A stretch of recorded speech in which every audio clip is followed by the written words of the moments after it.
But it's very strange because these moral relativists seem to have evolved into people like Liz Warren, who are very dogmatic. Yeah. Objective truth exists, and that is that abortion is a good thing. Yeah. But if you asked her to give us the ontological basis for such a belief, she'd yell at you or say how angry she was again. She'd have no idea. She had no idea. And I don't know what kind of person that is. So now epistemological relativism is now epistemological skepticism. It's a bizarre thing. And you're right. I don't think she'd agree that there's objective truth, but she would claim that abortion is a right as it's an objective truth. Yeah. I don't think she would admit that there's objective truth. Do you?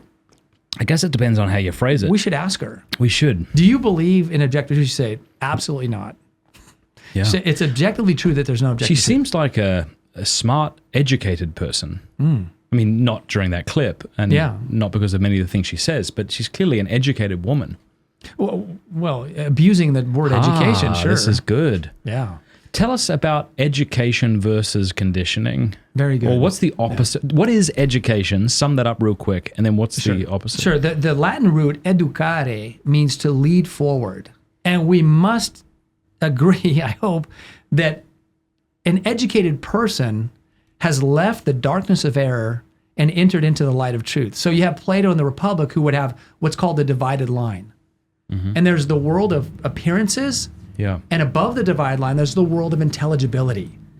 And so the idea of educating, a pedagogue would lead the child from the world of appearances, the bottom of the cave, up into the light of truth, objective truth, to the world of intelligibility. And it would be the most basic thing about education to say that intelligibly, intellectually, conceptually, when the mind converges with reality, a person knows what a thing is.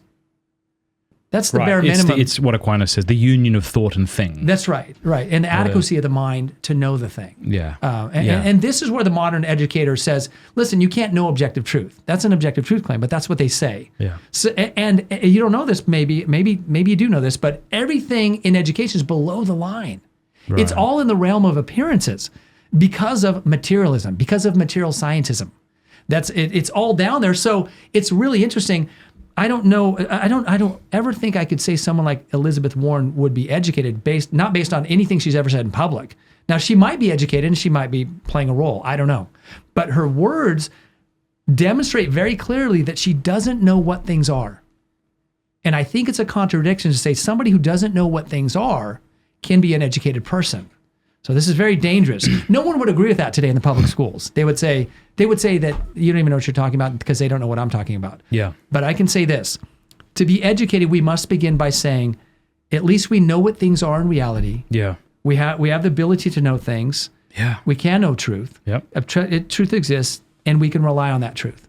I think it's an abusive speech today to say, I mean, you'd have to look at the person speaking, but we could hear someone talk and say, is that a fruit of education, or is that a fruit of indoctrination, or as you called it, conditioning?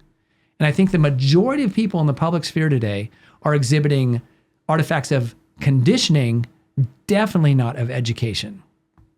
That is excellent. And I love that you called me on my abusive speech there, because that's what it was. When we use the word educated today, what we usually mean is she went or he went to a good, whatever that means, school. Another abusive speech. Another abusive speech, right? Right. What do you say? A school that is considered good. Yeah. But what you're saying is, if you don't come to know what things are, you're not educated. I think it's a ground floor. To some degree. You could probably still know what things are and still not be educated. I think it was Aquinas is often attributed to saying this, that you can spend your whole life and not understand the nature of a fly. You can't exhaust the nature of a single fly. Tell us why that is, because it sounds like we're kind of vacillating here. Right. You have to be able to know things to be educated, but you can't know what a fly is. Well, that's not what he's saying. He's saying that he doesn't say you can't know what a fly is. He says you can't exhaust the essence of a single fly, which is completely different to say, can you know what a fly is? Yeah, we can know what all kinds of classes of flies are. I see. What you can't thank you for have correcting me there. is perfect knowledge of the fullness of truth on this side of heaven.